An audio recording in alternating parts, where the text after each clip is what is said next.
From the morning reading, buying interest has been aggressive on the New York Stock Exchange over the past 2 days. More than 85% of volume on the exchange went into issues that were positive on the day, coming on the heels of what had been excessively oversold conditions. That combination has almost always led to further gains in the months ahead. Notice I said months ahead, not days ahead. Investors became so panicked early this week that they aggressively traded ETFs as opposed to individual stocks.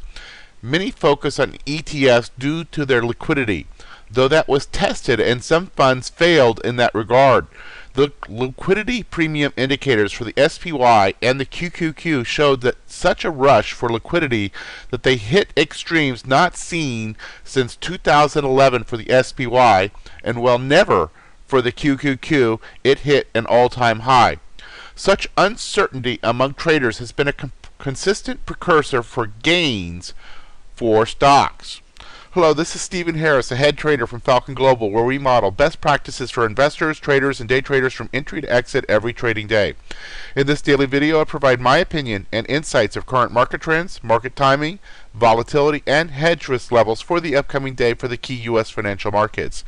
It is 7:16 a.m. Central Time, and I'm recording this in preparation for the market day of August the 28th, 2015. Full disclaimers are at the end of the video, but be aware that this is for educational purposes only, and only you are responsible for the investing or trading decisions that you make. So let's dive on into the morning report. And indeed, we had some nice action, bullish action yesterday, but the overnight was decidedly bearish in the U.S. markets at least. All four were down and down pretty significantly. The S&P is down about 0.75% at the time of this cut. Russell's down a little over 0.5%, and the Nasdaq and Dow are also down about 0.75%. Crude oil's down about 0.25% after a really rather historic day yesterday, almost up 5% on that complex, the energy complex. The euro scratch, bonds essentially scratch, and the gold was just barely up. In terms of China, also big move there. China has really been whipping back and forth. Very tough market to hold on to a position given the constant changing of the as the rules, as you might say. Up almost 5%, whereas Hong Kong down about 1%, Japan up about 3%, Europe and the important markets leading into the United States Open, Germany was down about 0.5%, as was United Kingdom. In terms of macroeconomic reports for today in the United States, we have good trade balance and the core PCE price index, personal spending, and then once the markets open, the University of Michigan consumer sentiment. That's one that always seems to give people trouble. Also be aware the Jackson Hole is this weekend, so it might be an extra weekend risk as a result of that meeting to be considered into your trading. In terms of current volatility conditions, we've had really some amazing numbers. I mean, a few days ago we had 100s across all four of the U.S. indexes in terms of IV percentile. That's come down back to kind of average levels at this point. But notice the skew just below the 125 threshold, which we start paying considerable attention to that. The short-term VIX almost a 29, so a lot of volatility in here. And then look at the SPY here. We had 3 back-to-back days in which we had 3 standard deviation moves. You throw on top of that in recent days a pair of 2 standard deviation moves, and then yesterday was a standard deviation move across all 4 indices as well. So certainly ripe for a lot of volatility in the market at this point, and that's likely to continue. In terms of our market opinion, we started to see some improvements across the various factors that go into this report, but still, in summary, very, very ugly. We still have this as phase 2 trend breaking. IBD status remains market in correction with accumulation distribution scores on the S&P chart of an E, a NASDAQ of an E. The GMI index is a 0 out of 6 with a sell signal since August the 20th, and that author is in cash. So, those right there, without even dropping down the report, that should tell you an awful lot. Decision points still remain very, very much anchored on red down arrows. Immediate term market posture is in correction territory, though we had some improvement yesterday, but not enough to take it out of correction territory. Both position sizing opinions are currently at flat, so consider that as well. The intermediate market posture is in correction territory for the S&P and the Russell, though the Dow and the Nasdaq have improved to the point that they are weakly bullish. Hedge warning status remains a level 3, which is a crash warning. That is to say that the risk elements are present for a potential crash, but at the same time, that doesn't guarantee or predict that the market's actually going to break lower. So there's a difference that we measure and give an evaluation and opinion of the risk levels, not a prediction for direction. That's a much more fluid kind of decision. In terms of the individual volatility-based metrics, we do have a market and decline warning still flashing, though a number of other things have ebbed off and come back to in normal status. VIX is above at 18. We do have, obviously the distribution day count is excessive with the market in correction. And then you have,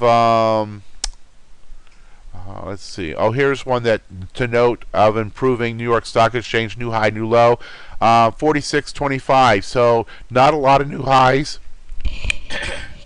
or a lot of new lows. Also on a slight improvement metric, the key intermarket risk aversion indicators, one of them has now flipped to risk on, so that's a little bit of an improvement. In terms of our special opinions, option income strategies, VIX is outside the acceptable window, so our opinion would be to not initiate new option income strategies. And I certainly have been following that. I've not initiated any of my new SPX, what I call the mortgage trade, in the last few days. Covered call strategies, conditions are not acceptable to initiate new positions for novice traders.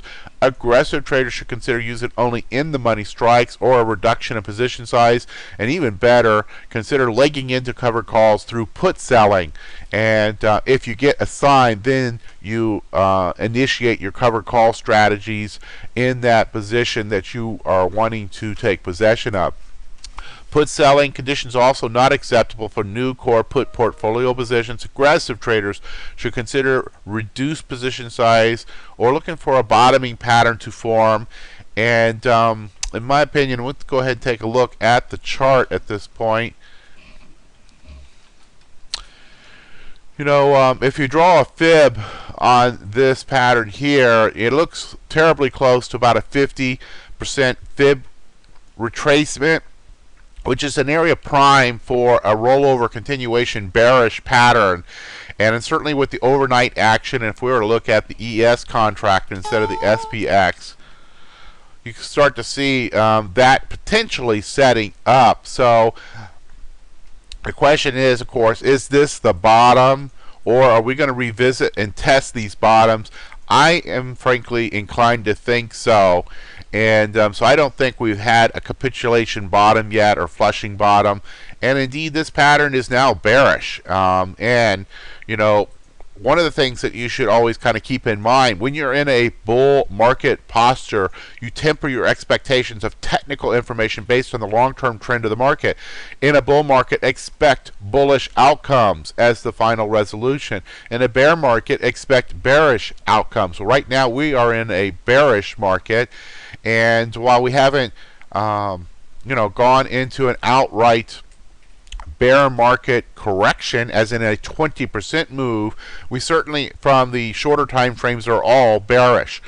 And we have had about a 12.5% correction. So we are absolutely in correction territory, and are pointing towards a potential bear market. So at this point, our default expectation is to be bearish until proven otherwise. And this retracement bounce looks ripe for a further fall off, and others that I've been reading also seem to be pointing that way. So I would count that as something of a consensus opinion. Now, obviously, that's not a guarantee, but that is what most of the technical analysis seem to be thinking is the most probable outcome of this current action, and the opinion of that chart reading skills. So kind of keep all that in mind. Let's see here. And back to the daily report, just a couple quick things. We'll take a look at the sector-specific market posture. Obviously very, very negative, but do notice the ones that were first to turn to a level of improvement: consumer discretionary, technology, retail. If we do break, and this level yesterday was very, very important in terms of being able to break on the SPX and close above that 1975 area, and that's basically closing this gap here. Now there's other gaps up above that we need to close if you look at the at SPY charts and stuff like that. But we closed the first gap, and the question is does that hold? Well, the overnight action would seem to say that we're not holding that area, and that we are, well, we're right on it right now as it stands. And certainly we tested it in the overnight. This is using the futures contract, so numbers are a little different. 1975 is not 1975 in the futures contract, but what we're talking about is this gap fill area. And you notice, where did support come in on the overnight? Right at the top of the gap, and currently holding that area. That area is a critical number, I would suggest, for today. So on the ES futures contract, approximately 1967 needs to hold. If that falls, then we're probably going to fall all the way down to the prior low from, I guess that was probably Monday. So in terms of the other markets, all very similar patterns right now. Obviously bearish for the Russell. NASDAQ overnight held up better. And then the Dow Jones, which is also held up better in the overnight action. So that should be enough for today. As always, if you find that these morning market preview videos are helpful to your trading and understanding of the market, we greatly appreciate you retweeting us to your Twitter followers or your StockTwit followers, liking us on the YouTube channel, subscribing to us on the YouTube channel, all these various social media platforms that you might be coming to us on. Your appreciation in those platforms is most definitely appreciated here. If you have direct comments, you can send that to support@falconglobaltraders.com. More information about what we do here each day and how we model these trades in action can be found at this website. Free trials are available. Disclaimers as always. Hit the pause button if you need more time to review this. And we'll see you back here Monday morning for the market preview. Good trading.